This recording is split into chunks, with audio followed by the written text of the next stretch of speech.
Hello everybody, welcome to Voices of Friedreich's Ataxia.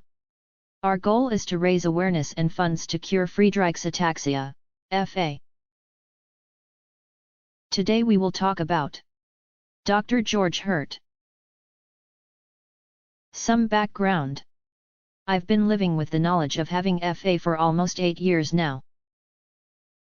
One might think I got used to this life and I should know what I am doing, but it's rather the opposite. I mourn for my old life. The disease took so much from me, my career, my marriage, it changed my purpose. With the diagnosis came the advice that I'd be in need of a wheelchair soon. That's what the medical textbook on the condition says. It felt like a blanket advice without looking at the individual case. On digging a bit deeper, I got told that late onset is difficult to assess and the degenerative effect of FA should be linear. I should not expect it to happen quickly, and then I started falling over. This not only meant that some knowledge about FA is probably wrong, this was also the moment when I had to take FA seriously. First offense I took was with the term late onset. I hate labeling people and being labeled. Simply saying, "Oh, you are just late onset," as if that changes anything, but what it does is it discredits anything I do to halt the progression. In addition, and by far the more important point is, am I really late onset? In order to answer this we have to look at my childhood. As some of you might know, I am an advocate for exercise. When did you start rowing? In 1992 I started. What made you choose this? I never chose to train as much as I did, it kind of happened. The day I was born my dad signed my membership for Germany's second oldest rowing club. My granddad co-signed it, and with it came the unspoken obligation to row, not immediately of course, but I always felt the pressure to do well at this. By around 10 or 12 I went all in.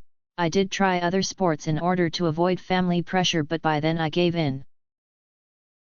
Rowing it was. Does FA impact this? What is the impact on FA? It probably goes the other way round. It does impact FA. I am not saying that rowing is the answer to the effects of FA, I am working on the theory that A.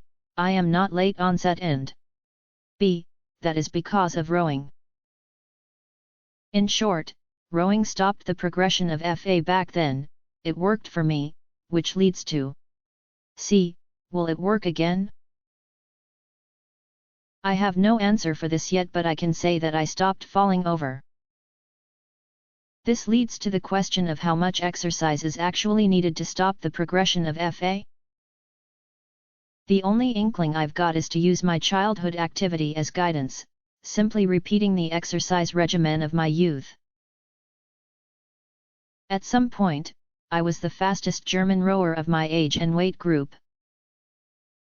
This not only wins you a t-shirt, it also puts you on the pathway for the national squad.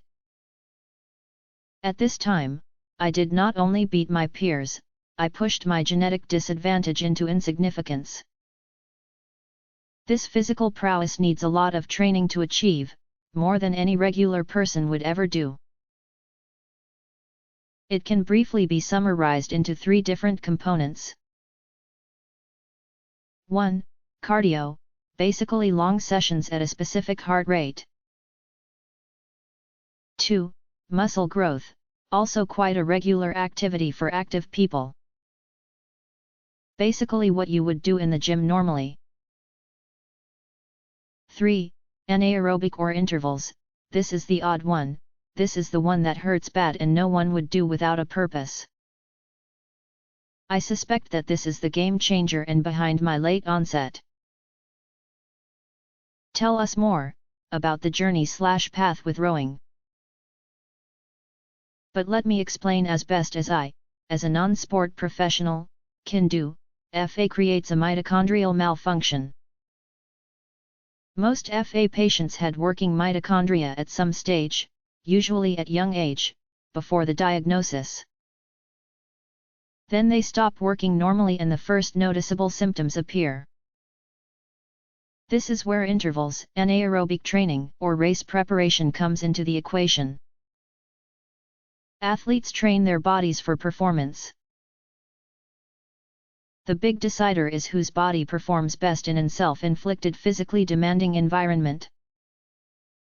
Once you increase intensity over a limited period of time to the point that cellular oxygen supply is compromised, you are in the anaerobic training zone.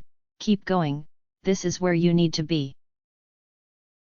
Now, your cells struggle to generate sufficient energy for your muscles to maintain effort, energy that is generated by the mitochondria.